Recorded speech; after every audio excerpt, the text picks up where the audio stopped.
¡Órale, apúrense!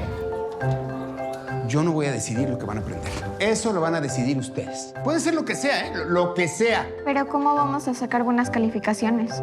¿Qué importan las calificaciones? ¿Habían tenido una clase así antes? Nunca había tenido un maestro así.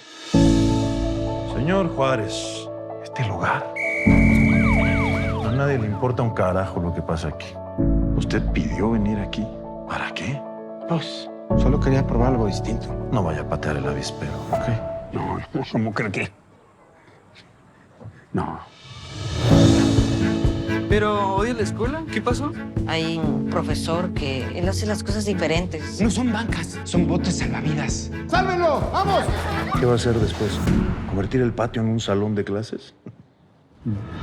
¡Rotación! ¡Todos! ¡Movimiento de rotación! Nada ha cambiado en la educación en los últimos 100 años. Pero resulta que estos niños son bien abusados. ¿Tú crees que yo podría ser ingeniero aeroespacial? Lo que cada uno de ustedes necesita, ya lo tienen. Potencial. Señor Juárez, estoy muy inquieto por el hecho de que he recibido varias quejas de que los niños no están preparados. A ver, Te pedí que no patearas el avispero. ¿Y qué hiciste tú? Quisiera darte el mundo entero. ¿Quieres aprender de los libros? ¿Quieres aprender de la vida?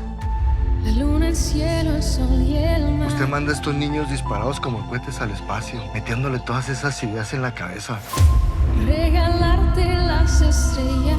recordándole lo que no pueden tener, lo que no pueden ser.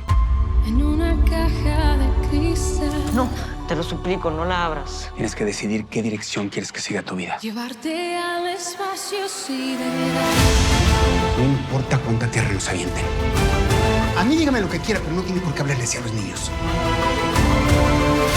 Nos vamos a sacudir, la vamos a usar y vamos a ser los mejores estudiantes del mundo. Usted me preguntó que por qué vine aquí. Ya no quiero perder más niños. Ni uno más. Llevarte al espacio sideral.